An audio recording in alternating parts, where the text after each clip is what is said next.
Hey, what's up guys, my name is Azoh and welcome back to Unranked Master. Today we're going to review a rather short ZED game where I played ZED versus Fizz. This was a pretty aggressive game and it showcased some mistakes early in the game I want to highlight and some nice ultimates later on that I want to show why they work the way they do. And I will also kind of explain further on the the Fizz lane and the counter dynamics of this lane.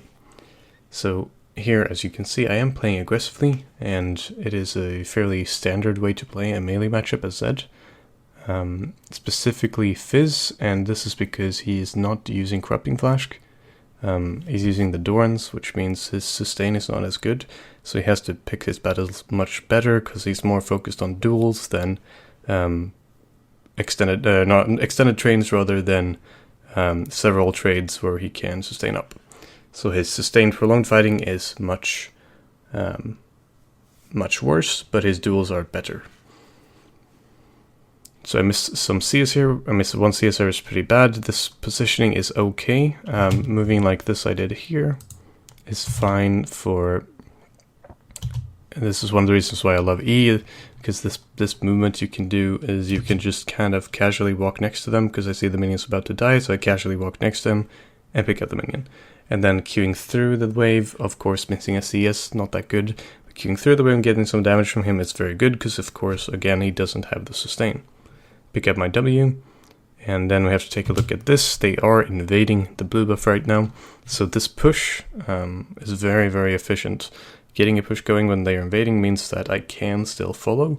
It's also the case that pushing is always good when you're talking about invading and helping your jungler, because if your jungler is invading, or rather if your jungle is getting invaded and you're pushing, well, you can follow very easily to wherever you need to go, to red side or blue side, and it will be harder for the enemy mid laner to follow.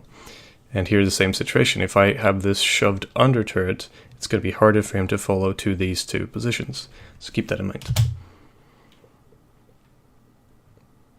This is just not great CSing, and you can definitely see in my face cam that I am very irritated by missing free CS. Here it's just very nice positioning.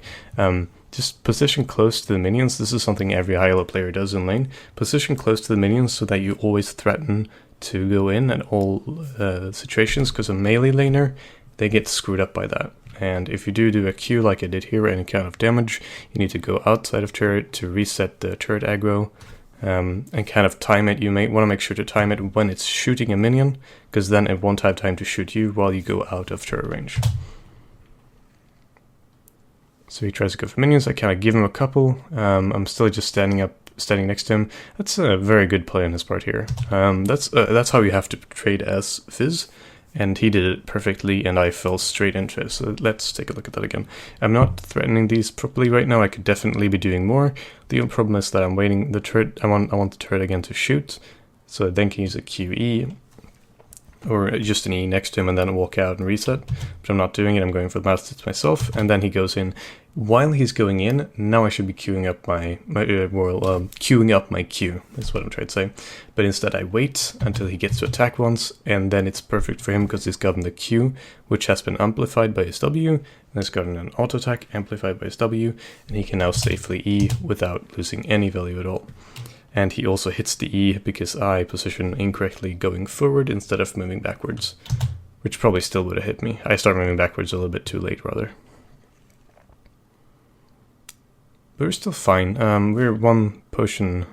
We had one potion more because we're longsword. So we're fine here. I see that this invade is going kind of south, or at least they're fighting. So we did have a push to the point where I could walk past this without taking a bunch of turret damage and being in threat range. It was all safe, especially since Fizz had already used E. I knew I could walk this path without taking any risks. And here we see Rengar is level 3. Rengar has better consistent damage when he has amplified his Q than Hector does. So we know that they're going to do well, but we just add an extra Q and an E to get it buff, which doesn't hurt. That's a very good flash by Rengar. He flashes the Fizz damage, then jumps in again. I've ignited Fizz. I know he's going to die, so I'm not focusing on him at all. I could flash over the wall to secure the kill, but there's really no point. The only danger is that if Fizz has dangerous game, and Rengar dies before him, well, we still have the opportunity to flash an E because he's already used his E, he's already used his flash, and we can flash here to get a closer. We're going to cut him off if he had gotten away, so I really am not stressed about Fizz at all here. So keep going for Gangplank instead, who has the double buffs, and they are picked up by Rumble. Now, here's an interesting situation that I screwed up a little bit, but actually ended up doing fairly well with, because I couldn't decide if I wanted to push this. Now, in hindsight, this is not something I want to push. I don't want to recall right now. I'm sitting with... I actually don't have to pause this. You can see what I'm doing while I'm doing it. I'm sitting with red buff and a potion versus a Fizz who has basically no items. He's probably going to come back with 2 Dorans or similar, so this decision is good. What I do with it is not very good, and you'll see in a second. But this decision of denying as many CS as possible is very good. The HP regen from the red buff is very good, and in worst case scenario I have a potion which is also very good. But here I decide to reset, which is a defensive move, actually, all things considered, because it lets me get to a middle position, which is a little bit better, or I guess you could make an argument for both defensive and aggressive. So here, mistake. I walked too far up, I underestimated his double Doran damage, and took too much damage for it. And here, I use an E instead of course, a W. So I end up having to use my flash, which is very bad. Had I used a W, it would have been good turret damage on him, and I would have been fine. But I really shouldn't be risking this. So I end up cutting my losses, saying, you know what, it's okay, I'm going to recall. He's going to have a hard time shoving out the wave, but I'm probably going to get all those CS denied, which honestly is not that big of a deal, because we're currently super far ahead of him. That's also a risk I was taking here, that if I delay my time in lane too much, I don't get an advantage that I otherwise could have gotten from the gold advantage, essentially. I'm not using that gold advantage, which would have been really bad. They try to dive Rengar, it doesn't really work out. And now it's pushing perfectly for me. This is fantastic, this situation here. So here, this time I can freeze it, and this time, when he comes back, well, I'll be extremely strong. So I'm going to freeze it, I'm going to force him to get back to lane, and when he does, I'm still going to be far ahead in CS, and I'm going to have a really good transition with my gold advantage. So I just freeze it, and here I'm considering killing the cannon minion because I don't want it to push too much. I just wanted to clear this wave, and it's going to, but I end up taking the cannon minion because it's making it a little bit too fast, even though in hindsight, maybe not the best idea. Also, this Q was a mistake. This Q means that these two will die to a turret shot both each. So it puts a little bit of pressure should it go under turret, but I actually decide to reset it after it's killed all the minions, which, you know, I could make an argument for me standing. I should have stood outside of turret range with the minions taking the damage and then reset another wave, but I'm not using my advantage enough by that. I'm denying him a ton of minions, which is very good, but since I have so much damage, I could easily snowball this. So instead I end up resetting lane and then just doing a standard freeze instead. So here I let him deal some damage to the minion, then when he walks up to the very... like he's telling very hard that he's going to go for the minions he's dealt damage to. It's a very easy W, and even with the delay of the Q, it's easy to hit all of it.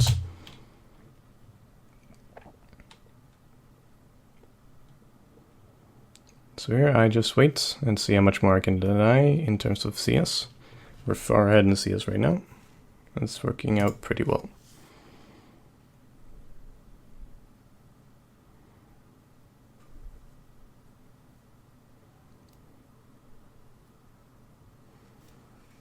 Now I'm going to start shoving a little bit because I want to fight him under turret because he's clearly not going to do anything, and it's not going to be possible to, that's a bad cue, it's not going to be possible to freeze anymore and deny any more CS. So here instead I just wait and deal damage to him, wait for him to use it, there we go. He uses his E and he's dead. Anytime a Fizz has used his E, he's dead. We also know that he flashed, and we know that it should still be down because he flashed in that fight. So it's an easy transition. We can take a look at that again. This is the key point in fighting Fizz as Zed, you have an advantage early game. It's a bit harder when they have Corrupting Flask and they move in between minions to get you, but in all ends, you need to wait for him to use his E unless you have to use your E for something, or have to use your ultimate to dodge something. And a note to this is you can't actually dodge the shark. If the shark has been applied, if the fish has been applied, you can dodge the fish that comes out of Fizz, but you can't dodge it if it's already hit you. You can't ult with the fish, with the shark on you. It still deals damage. I don't know if it's a bug, I don't know if it's intentional, it will still deal damage too. Because I think with some champions it doesn't. I think Elise doesn't take damage, but I know the Zed still takes damage. Either way, you wait for him to use his target ability, because otherwise he will E when you ult, and then your ult will be useless. So I go aggressive, and then he wants to use this both to avoid my potential Q, but also to clear this wave. And then when he lands, the W is already placed, get a double Q, and then this is really nice, because since I'd already hit a double Q, the Thunderlords will be applied immediately when I land, which adds to the Deathmark damage. And here I need one more auto attack, dodge the fish, get the Deathmark, pop. Then we use our damage to use the spells to shove this. It's terrible farming. Oh, gosh. Could have been done much better, much smoother, but it doesn't matter that much. It's bad and it should be perfected, but it's not horrible. So the lane's reset. I can go and help with Dragon because it's going to be neutralized in mid lane, because there's equal minions and it's just basically RNG who gets the more minions, and it doesn't matter that much. So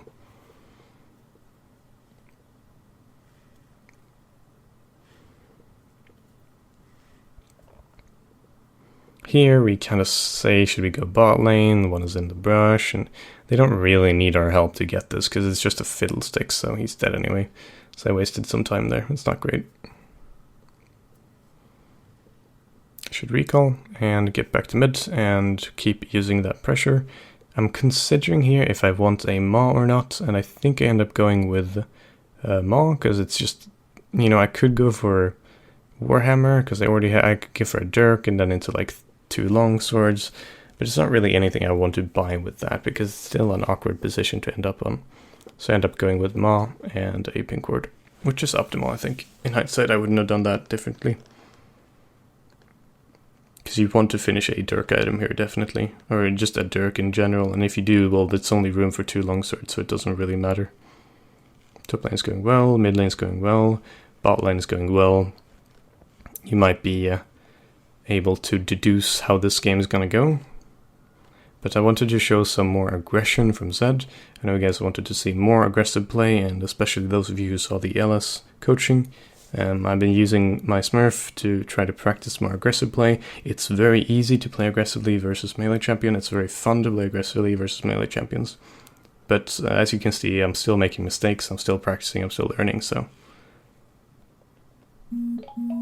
sorry about that. That's my phone.